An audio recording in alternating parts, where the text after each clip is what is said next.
Welcome to Smarter Markets, a free weekly podcast featuring stories from the entrepreneurs and icons of commodities, capital markets, and technology, ranting on the inadequacies of our systems and riffing on ideas for how to solve them. Together, we explore the question, is capitalism in crisis, and will building smarter markets be the antidote?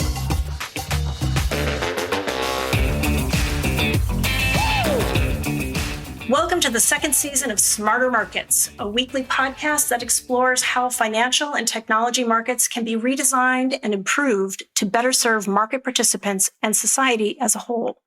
Smarter Markets is brought to you by ABAX Technologies, and I'm Michelle Dennedy, your co-host and guide through the intersection of privacy, security, and digital technology this season. Today's episode of Smarter Markets is the first in a 5-part mini-series. That may be a maxi series, to be fair, exploring the role of digital innovation in advancing the ESG economy. Kicking off the series is Gajen Kandiah, Chief Executive Officer of Hitachi Vantara. Gajen leads Hitachi Vantara's 11,000 employees with a focus on leveraging the company's digital infrastructure, software, and services to meet the business and cultural transformational needs of his clients and help them contribute to the advancement of a more inclusive and sustainable future. Prior to joining Hitachi Vantara, Gajen spent 15 years at Cognizant, where he helped grow the company from $368 million in annual revenues to more than $16 billion. My interview with Gajen is coming up next. And now, back to this week's episode of Smarter Markets. All right. So I'm super excited. We sort of got stuck within our vaccines. Gajen and I met, almost probably 6 weeks ago almost, and had a great conversation then about the seismic shifts that data and its impact has already had post and mid-pandemic here. And the hits just keep on coming. So I'm super excited to welcome you to the show today. Gajen, can you start by introducing yourself and talking a little bit about your journey? And I do mean, in some people's cases, I mean your job journey. I mean your journey, sir. Thank you, Michelle. Lovely to see you again. I can't believe it's been 6 weeks since we initially connected, and I suspect we're both vaccinated now. So, yes, sir. Thank you for the question. Look, I come from Sri Lanka, born in Sri Lanka, as you would say in the US, a military brat growing up. Bounced around quite a bit, but, grew up playing a lot of sports until we were struck by, civil violence in country, which necessitated us to leave very abruptly to a country, US in this case, but a country that I had come to learn predominantly through Starsky and Hutch and Charlie's Angels.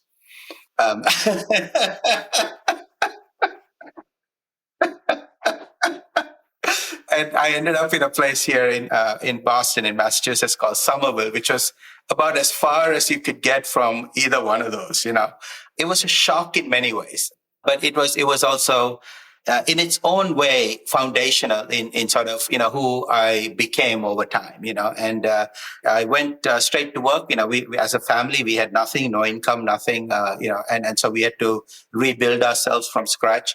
In those days, funny enough, with everything going on today, my dad couldn't get a job because he had an accent, if you can imagine, and he was told that, right? Hey, if you could speak better American, you could get this job. And he was an army officer trained in the UK, very strong-willed man. And, so it was a tough struggle at the beginning.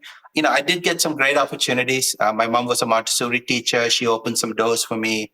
Early opportunities that put me into technology. So I kind of fell into technology, into networking, and really built my career from there.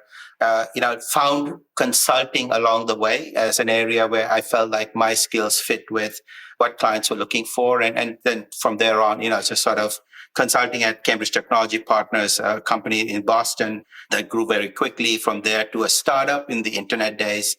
And from there to Cognizant, 16 years there, and then at Hitachi Vantara. So it's been an interesting journey, as you mentioned, but one that I would say that I wouldn't necessarily do anything different. I'm not sure if I would end up here if I changed the base of how it all started. Yeah, that's the big question, right? It's if you change anything, are you going to lose the sublime or the slime? And you never really know. So you skipped a little bit that is a massive bit, sir. He's not just at Hitachi Vantara. He's the dude, the honcho, the CEO. Everything that you've talked about in your journey really is so reminiscent of startup culture. Your family was a startup again and again, moving, relocating, relearning cultures, navigating, and massive data sets. There's also sort of predictive measures. It's interesting. We talked to Jim Whitehurst several weeks back, and he talked about starting in Boston Consulting Group after he went to school. And here we are back in Boston again. I mean, my ex-husband studied there. I don't know if that helps me at all. But along this journey, I'm hearing resilience. I'm hearing continuous learning, and I'm hearing, obviously, leadership. You don't just fall into the CEO chair. Can we talk a little bit more about that? How has data and your experience and how you build and drive and think about culture really lead to a smarter market? It's interesting you hit on this concept of startup. I never thought about my family being a startup, right? But it's very true, right? I think that I have been most successful in startup-oriented roles, right? Whether that be, from my upbringing or Cambridge Technology when I joined was 600 people. It grew to, 6,000 people, $600 million. Then I was a founder at a startup called Wire in Boston. That also grew very quickly. And at Cognizant, for the majority of my career, our CEO there, Francisco D'Souza, he would always say, hey, I can find 100 people that can go run a big P&L. Because I kept on asking, hey, man, when am I going to run a P&L? And he'd say, I can find somebody to do that, but I can't find somebody to do what you do, which is go, start up businesses and rapidly scale them, right? And I haven't quite wrapped my head around what is it, but I think it's really about culture, team, approach, the degrees of risk, if you will, and willingness to take risk. And a big thing that I have learned and I've kind of really embraced is the willingness to listen. That you don't tell a startup what to do, you learn and grow with the startup, and whether you're a CEO or a member of a team, the concept of listening is something that's been ingrained in me from the very early days, right? I use this example a lot, right? My dad has always said, 2 ears, 1 mouth, right? This is growing up, which to shut me up, he would always say, hey, 2 ears, 1 mouth, you're talking more than you're listening, right? So you need to change that around. And I think that led to this need to listen, the need to listen, understand, interpret what is being said, and also think about how you say what you say, right? Because, as an immigrant, you're not automatically welcome into the boardroom. You walk in, you're first amazed that you're in that situation. You're sort of dealing with a little bit of an imposter syndrome of sorts. Like, wait, is it me really? And I'm here. It's the room you've always wanted to be in. But once you're in that room, now what's my voice? How do I engage? What do I say? How do I say it? Right? All of those things matter. And so listening again comes to play into that. And then an appreciation for other people in my role today that have a voice, that need to be given that voice, and to be open and willing and welcoming to that voice, right? And we talked the other day when we talked about it, I think that extends beyond just leadership and team into diversity and inclusion. And, it has a much broader impact, I think. But those are all some of the things that I've learned along the way that I both bring to the table today, very consciously, but also believe it strongly that it's part of, what this organization, Hitachi Vantara, needs to be, but maybe arguably the industry needs to become, that we talk less and listen more. Yeah, I love that so much. And it's interesting. I was having a conversation with a gal who was up for a CEO job, and she said, I've never been a CEO. And I said, every first CEO gig is the first CEO gig. It's always a startup. Everyone feels this way. And if they don't, they're not following Gajen's dad's rule, which is 2 ears, 1 mouth, because they think that they're going to be able to somehow talk their way into better coordination. So to that point, I'm a data gal, as you know, obsessed with data and strategy. when you're listening to data and when you're looking at your soft system, your leaders, the sources of intelligence, the sources of data, how do you think about efficiently evaluating which source to really listen to when you say you take all that information and that listening in, and then you convert it into not just strategy, but momentum executed strategy? How does that work for you as a leader? And then how do you bring that into what you guys deliver in big data and AI? The thing about data, right, is there is so much of it, right? And it's, if anything, about to explode even further, right? I don't see an end to the data deluge, if you will, that's coming at us, right?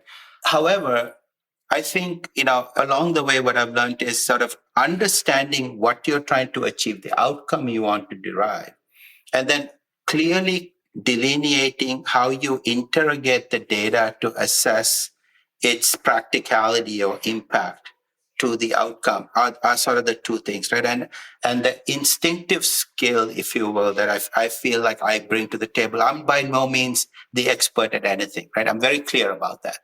I'm not an expert at anything, but what I am good at is putting the pieces together. I can connect dots better than, somebody else, let's say, for argument's sake. And you get to it by asking a ton of questions, right? And listening intently to the answer and trying to figure out how does that apply to the outcome that you're trying to derive.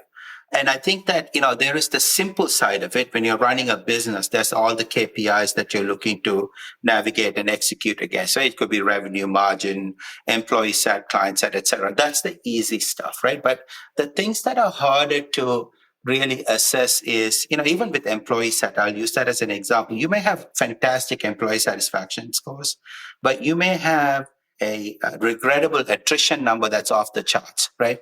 How do I make the connection to that? How do I use data to best understand why do I have regrettable attrition? Even though my overall attrition numbers may be okay, how do I get under the covers of regrettable attrition, right? Same is true on the client side of that equation. And with regards to markets, I have sort of a very similar sort of, it's partly, I'd call it analytics and partly just gut feel to identify signals, right? In terms of market signals or opportunity signals. And then the thing that we lack the most, I think, at least from what I have seen, is the willingness to take a risk with that signal and be comfortable with taking a bad risk, meaning it doesn't work out. It's okay to be wrong, right? Because if you go in wanting to be right, then by and large, the choices you make are going to be far more, narrow, and it's not going to give you as much opportunity in terms of what you're trying to get at, right? So I think partly, it's about shrinking the data universe down to what matters to you and trying not to sort of get all of it and make sense of it, interrogating it appropriately, and then applying it, consistently around, and the willingness to take risk around the data using signals and instinct. I think instinct is a big part that we cannot underestimate. Yeah, there's so many ways to take this. And I'm fascinated with the signals, and also sort of let's put us in time and place. So even if I'm sure this will be a classic and people will be listening in 2040, but here we are in 2021, the signals, if you look narrowly enough, we're pulling out of the pandemic, we're getting lots of vaccinations, yada, yada, and yet we're having massive tragedy going on in Southeast Asia today. We've got decisions to make about patent viability and availability on a global scale. And then we're also seeing movement on the other way. So we saw Microsoft put out an announcement today about having localized data processing as a core part of their business strategy. We're seeing the Congress coming up with bills talking about nutrition labels and granular controls for AI for consumers. I can barely get an executive to talk to me about the ingredients going in and the signals that are requisite for a good, I won't even say AI, just I. So how do we, that was like 17 questions in one. So you can take it whatever direction you want, but signal, pandemic, what's next and how do you navigate that? So, Michelle, the thing that I always wonder, and I've been trapped in this conversation for a while, right? When I was at Cognizant, one of the businesses that rolled up to me was AI and analytics, right? And we called it that because that's what the market wanted to hear. But underlying it, it was mostly analytics and a bunch of pilots around AI, right? And even those pilots weren't, it was sentiment analysis type stuff. And, it wasn't meaningful or impactful in the big picture, right? My view is that we hear all of these fantastic applied data or AI solutions, but we miss the fact that it comes from a very small universe of companies, right? And if you talk to my clients, they are still trying to make sense of data at the very very heart of it, right? We call it trying to catch up with data, right? They're back to the point about interrogating data, right? They're struggling to say, what exactly am I interrogating and for what purpose and what outcome, right? Because, as you know, IT and business aren't always sitting at the table together. Rarely, sadly. Right? Rarely, right? Yeah, sadly. It's changing a bit with, there's now a CIO or a CTO at the table because of digital and so on and so forth. But digital or data isn't just a thing, right? It is actually foundational. It's integral. It's interwoven into what your business is going to be in the future. I don't think a majority of businesses fully accept and appreciate that. And therefore, I think the conversations are disconnected, right? Let's go build a digital business. What is that? Right. Are we looking George Jetson's or are we talking about a treadmill here? Yeah, so exactly, right? But we do come into those types of conversations, right? Okay, we need to build a digital business. So, we need to build a robotic platform for wealth management, right? Everybody else is doing it. Why aren't we doing it? Well, but what is the basis of that conversation, right? So in many ways, a majority of our customers, we kind of frame it as saying, okay, you're trying to play catch up, right? And that happens to be a pretty large chunk of clients that are, what I would say playing catch up. Then there is the, people who are, or clients who are getting some analytics out of it, right? And then thirdly, there's always the, what we call sort of network data intelligence, right? Where when you take my rail business data and my energy data, you put it together and you say, where can I derive or maximize a low carbon footprint, high sustainability mobility solution utilizing Hitachi's, rail business, energy business, and technology capabilities. Now you're in a very different conversation. It doesn't have to be just Hitachi, but it could be talking to a railroad operator, a class 1 operator, talking to a power grid management company and a technology provider to say, how do we bring this together to create better sustainable mobility, in the next 10 or 15 or 20 years? That is almost unfathomable when you have, I've had that conversation with some clients and they look at me like the CIO is like, well, that's really interesting, but we just want to talk about your storage. Great. Right? These are large companies, right? So we've gone my daughter calls this, it's the rabbit hole, right? Where you start to dig and you just keep digging in. So we dug into this, right? And so there's this piece of data we picked up from McKinsey that says, well, data is about to grow by 5x, right? By 2025. Clients today are only utilizing 1% of the 40% of the data that they capture, right? So of the 100% of the data that's created, 40% gets captured and only 1% is getting utilized to do any form of analytics or insight.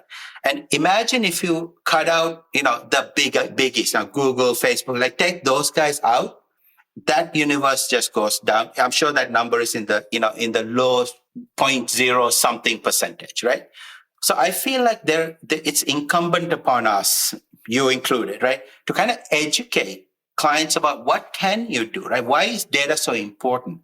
Whatever term people may use, it can be fuel, it can be, the next technology rush or whatever it might be.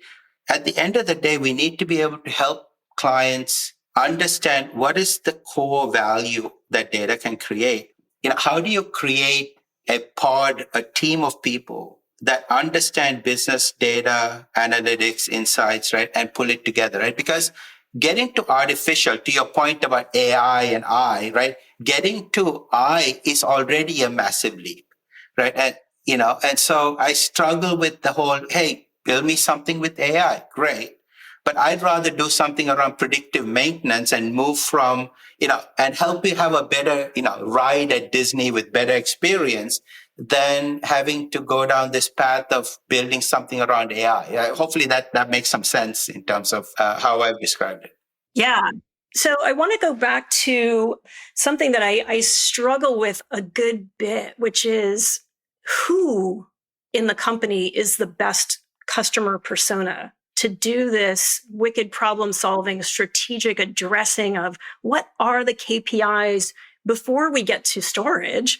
What does better mean? What does sustainable mean? What does mobility mean over X amount of finite periods so that you can start to actually build activities that support that outcome? It doesn't seem like it's always the CEO. They're looking strategically across. They're worried about income. They're worried about team. They're worried about finances. It may not be your legal team. They're often worried about preventing harm and risk, and that's complicated. And it may not be your data scientist because they're looking at as much data as they can get their hands on because they love it. They're data artists. So how do you find and deliver in this digital world? And I love that you're as confused as I am when people say they want to digitally transform. I'm like, into what? How do you find that customer and how do you prepare yourself for those kinds of skills so that we can consume as if we had 2 ears and one mouth? Yeah. So a good, nice connection back to the 2 years and one. I like that. Misha, I'm going to take you back to something you said, right? Which is that most of the time we are using the rear view mirror to solve forward-looking problems, right? And it works when you're driving efficiency or when you're driving, some degree of either cost or revenue or more efficient revenue, right? So there are models, I guess, long-winded way of saying, for solving certain types of problems. What we are presented with is completely unique, right?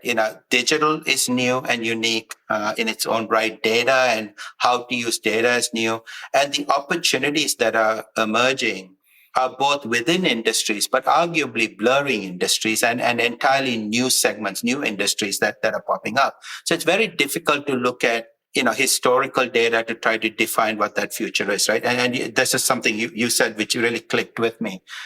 I strongly believe that there is no one company that can build its own future digital strategy. I think that it is we call it co-creation. I believe it's a co-creation process. It has to be done with an ecosystem of leaders who represent, knowledge of industry, because it's not just about your industry. Right? You may be in retail, but the actual opportunity may be banking in retail at the point of sale. So how are you going to get that into the conversation, right? You may be in energy and sustainable energy, but the actual opportunity may be in EV, right? And so how do you make those connections, right? And so I think that it's about, the companies I feel will have an opportunity to succeed are the ones that are willing to put a multi-faceted team together to create or co-create a set of things that they could go evaluate, understand the potential, and then start to invest in a very aggressive way to get in a leadership position.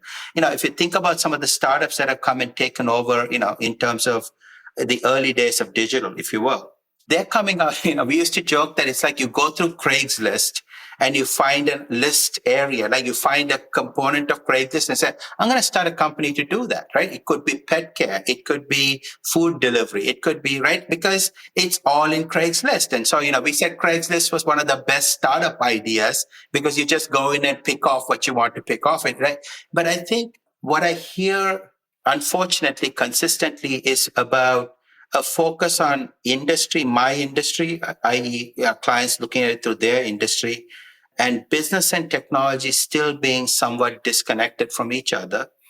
Technology's focus, because of what we've talked about around efficiency and effectiveness, right? I call it run the business, and not enough technology engaged in changing or innovating or transforming the business. And those conversations not happening in a cohesive co-creation way. looking for new ways that the business could move forward, right? So the data to me, I don't know if you've heard this, right? Like, so this horoscope thing I picked up, right? It says, what does it say? Your horoscope can guide, but you must decide, right? So, I heard this forever ago, right? It's not like I live my day looking at horoscopes, but what is really cool from that concept for me, right, is data can give you insights, but you need to do something about it. Whether that be a business opportunity or a decision-making opportunity or a new market, right? Like data, if you ask the right question, you can start to get a sense for what is going to be an area of opportunity. But you then need to have the wherewithal to say go and give people the authority to go do it and tell them it's okay to fail, right? In this world that we live in, failure is not I think you can't go with the failure is not an option sort of thought process, right? Failure is acceptable as long as you're learning from that, right? So do it small, keep it chunky, sort of keep it in smaller chunks and iterate like crazy. We have all the technology to do it, but we need the ability to lead through it, right? And I think that's where we have the most challenges. Yeah, it's fascinating because, here you are very much a critical infrastructure type of layer in an even larger Hitachi environment. You don't think about these types of companies being this innovative. I've got two questions kind of competing in my head. One is, how do you get talent that is forward thinking and excited and coming to Hitachi Vantara thinking, whoo, this is the latest thing? Which you do need. And at the same time, how do you help the more traditional, the way we were coached to be executives? When I was a young professional, you wore a polyester bow and you dressed exactly like everyone else. And of course, you never cussed and you were, you did da, da, da, da, da, da, and you never said anything controversial. You had to command the bland. And now what you're saying is to be iterative, to be creative, you have to lose some fear. So how do you sort of not de-risk? I hate the term de-risk. It's not a word, people. How do you de-fear your clients so that they can feel empowered to co-create and go forward and know when they're failing? And I wouldn't even say failing in that case. I'd say when their hypothesis didn't prove as expected, how do they then know that they've done it? They had the variables the way they thought they were, and the outcome wasn't the same, so they try something new. So how do you get that metrics in there? And then how do we get the folks in power to allow us to work past the fear to decision? And then we can get to how do you then, as a traditional, very big brand, tell the youngins coming up through the pipelines that this is a really cool place to work? So you touched on what brought me to Hitachi, right? To me, Hitachi Vantara, the role in itself was exciting. And, it was an opportunity to take an infrastructure company and turn it into a solutions and a digital solutions company, which is fantastic. However, it was within this brand of Hitachi, which, if you come from any part outside the US, it's extremely well-known brand, right? Hitachi is, televisions, our washing machines, the appliances in general came from Hitachi. There's a very sort of a romanticized view of the brand of Hitachi, from Sri Lanka, for instance, right?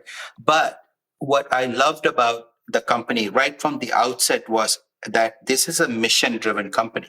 And I'll get to answering your question because I think it's interconnected. The economic wealth and welfare and values are critically important. So are environmental and social values. And our CEO on down, it is a huge focus for the company. And so you can't get through a business conversation without talking about its impact on social, economic, and environment. It's a very, very important sort of mission that the company is on. Now, what is interesting about that orientation, right, is that every program, project, initiative, or business unit thinks about it through that lens. So sustainability is front of mind, safety and security is front of mind, resilience is front of mind, not just internally, but in all of our client conversations as well.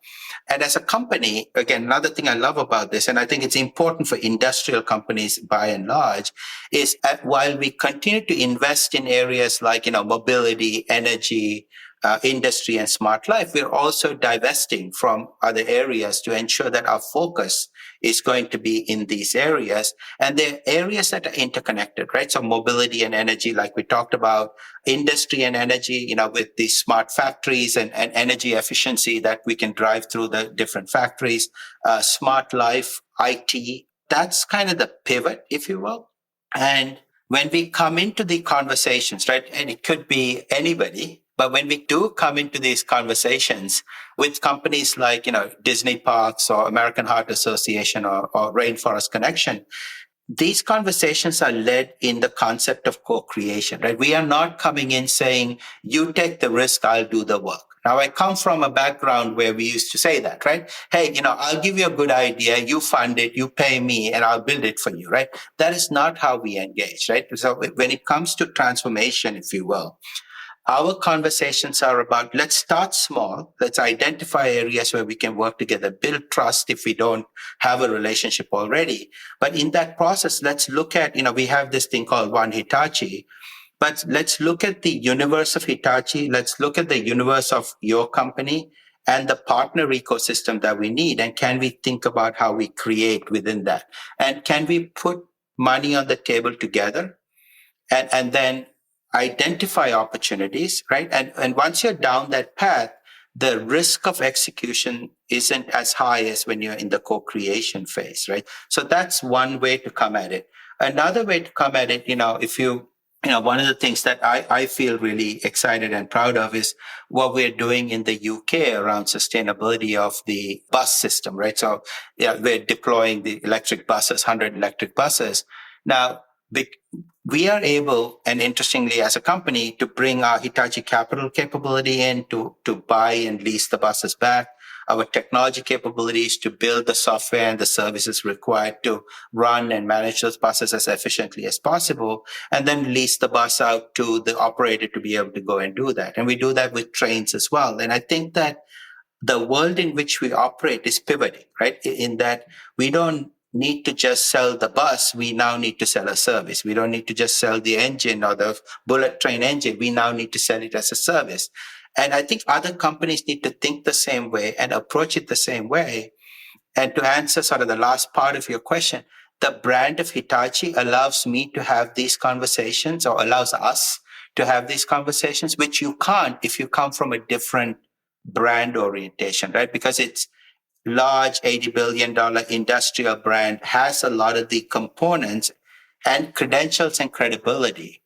And I think there's a new type of company that's coming along, right? Not just Hitachi, but I suspect that there'll be others that can start to participate, facilitate, and manage these ecosystems. And underlying all of this is data, right? Back to our original, right? Underlying all of this is data, but the what, the how, right? And the application is where I think we will start to see differentiation. You're speaking to me on so many levels. I'm trying to be mindful that we have listeners and it's not just about me, but I'm going to make it all about me for a moment, because you hit on a number of things that I think people miss. And it's right there in front of our noses, which is all of this stuff that you're talking about ties back to data, and not just benign data that's contextual, data that is driven by the assumptions of metadata, things that are owned, and I'll use giant podcast-sized air quotes for owned, by the co-creators. Oh, and then the other word that you've waved your red flag at me is, of course, trust. It's such a word that's thrown around. Trust is what I decide to bestow. It's not something that you can build for me. It's not something that you can demand. It's not something that you can pay for. You have to demonstrate it over time. And you keep coming back to these notions of environment, society, and governance. So ESG has become, I think, a stronger, or is at least a trendier concept from the very top of board level leadership and management.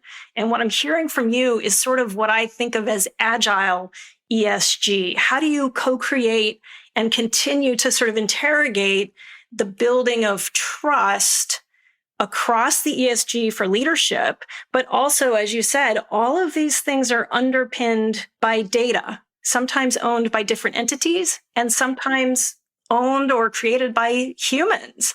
So how do you think about that transaction, and how do we rationalize that as we're taking these newer risks and being a little more agile ESG? Michelle, I completely agree with you. I think we're beyond just the speak, if you will, right? There's follow-up behind it. People are actually executing. There is large companies in Europe initially, now in the US with sort of the new administration, you're seeing a heavy push, and I'm hopeful that it'll continue irrespective of administration. So that's for sure. With regards to co-creation, trust, and data, the challenge we are running into that I foresee, right, is actually around trust. And it's at multiple levels and layers because the data sets that are needed are not always sitting in the same place. They're not within the control of an organization or an ecosystem that you're working with. You have to go outside. And willingness to trust, to share, to give, and to get, sort of around the concept of co-creation, the partnership building, the underpinning trust required for, I think that's where we're going to struggle more than anywhere else, because we have grown up in a world where, each company is viewed through its own silo of the company and the industry and the segment in which they operate. And as a result, it's hard to change the minds of established leaders, especially, to think that sharing could lead to better outcomes and more caring, right? I mean, it's an interesting sort of world we are evolving to.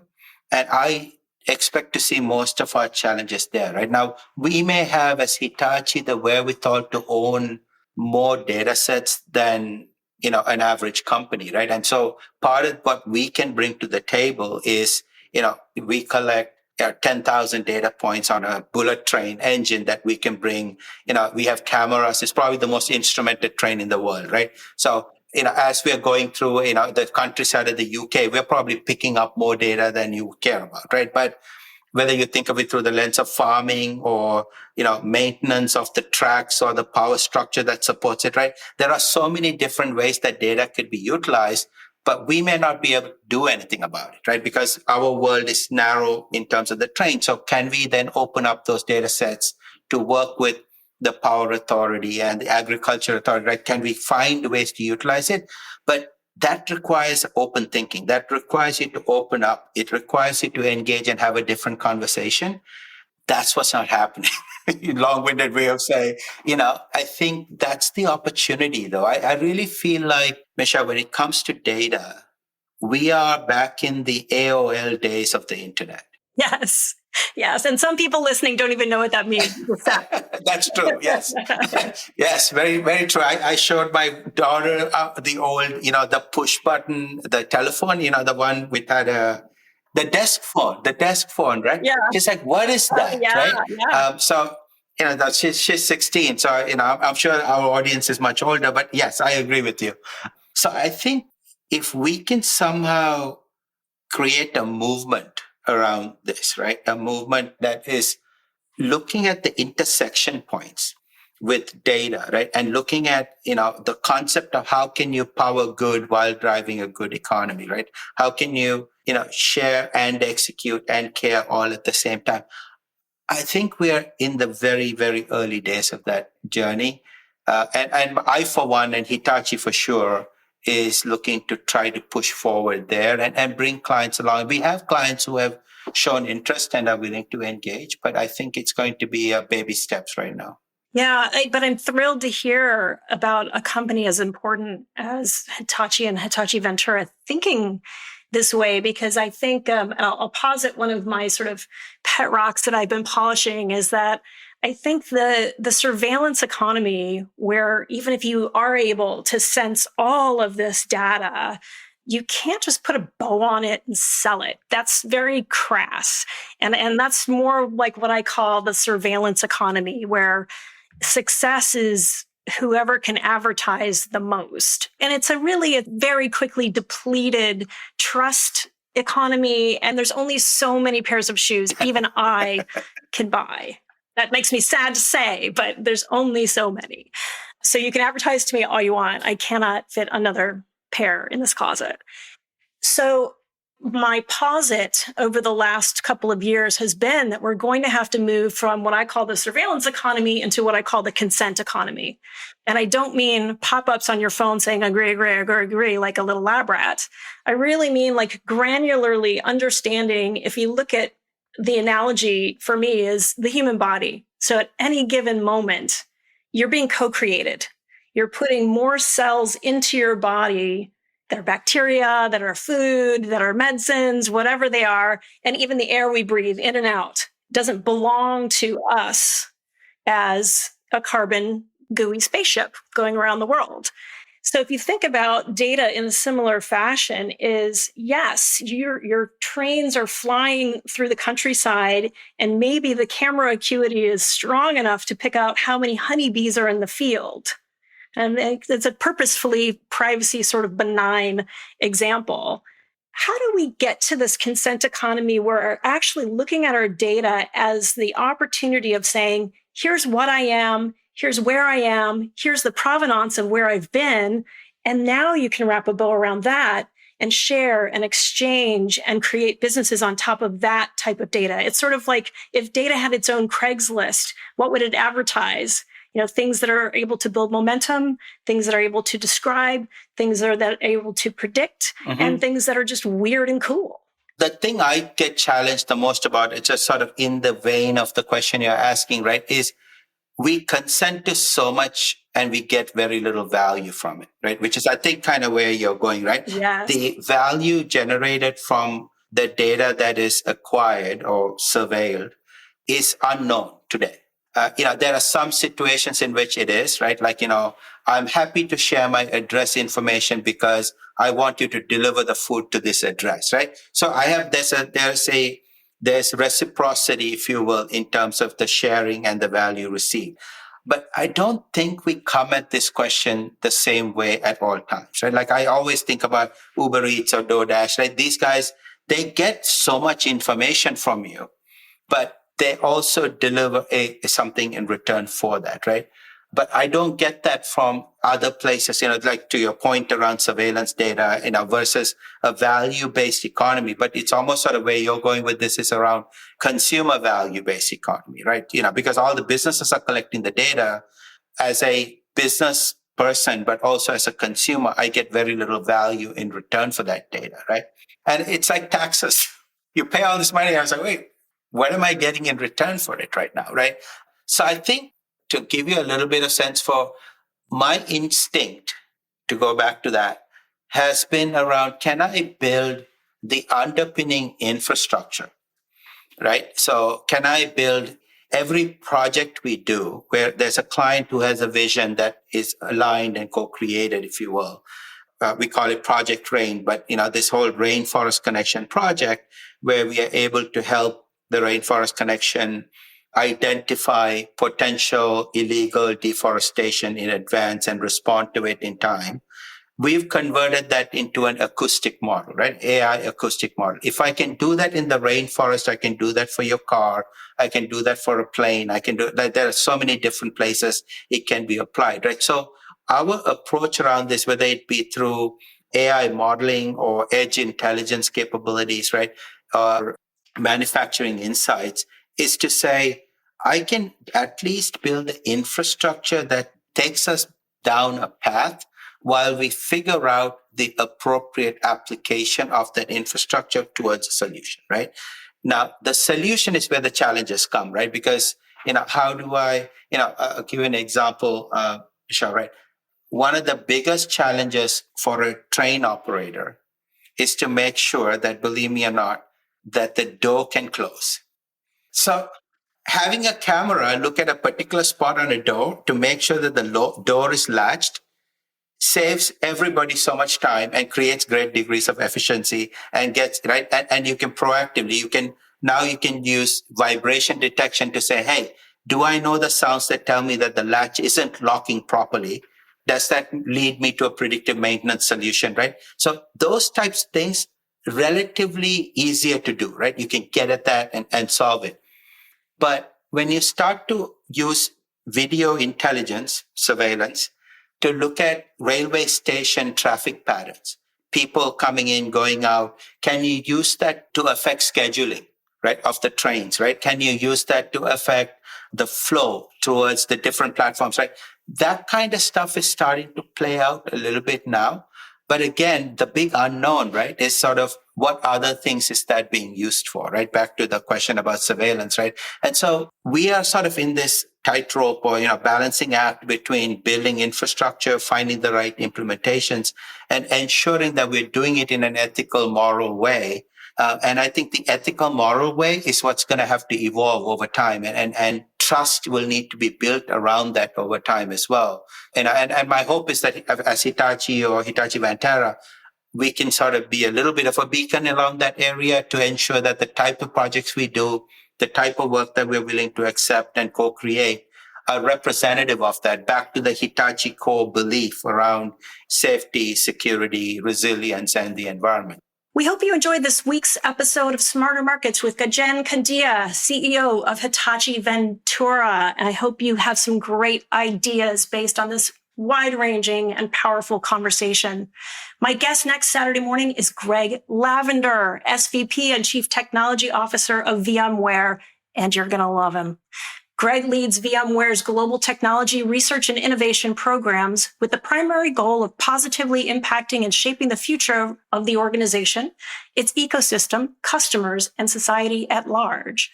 Before joining Vmware, he served as managing director and CTO for cloud architecture and technology engineering at Citigroup, where he led the global transformation of Citi IT to adopt modern mobile and cloud technologies. Listeners, please help us get the word out about Smarter Markets. Your ratings and reviews on Spotify, Apple Podcasts, and other podcast platforms mean the world to us, as does your help spreading the word about Smarter Markets via social media and word of mouth. On behalf of ABAX Technologies, I'm Michelle Dennedy. Please join us next week for a can't-miss episode of Smarter Markets. That concludes this week's episode of Smarter Markets. For free episode transcripts, visit smartermarketspod.com. Smarter Markets is 100% listener-driven, so please help more people discover the podcast by leaving a review on Apple Podcast or your favorite podcast platform. Smarter Markets is presented for informational and entertainment purposes only. The information presented on Smarter Markets should not be construed as investment advice. Always consult a licensed investment professional before making investment decisions. The views and opinions expressed on Smarter Markets are those of the participants and do not necessarily reflect those of the show's hosts or sponsors. Smarter Markets, its producers, sponsors, and hosts, Eric Townsend and ABAX Technologies, shall not be liable for losses resulting from investment decisions based on information or viewpoints presented on Smarter Markets.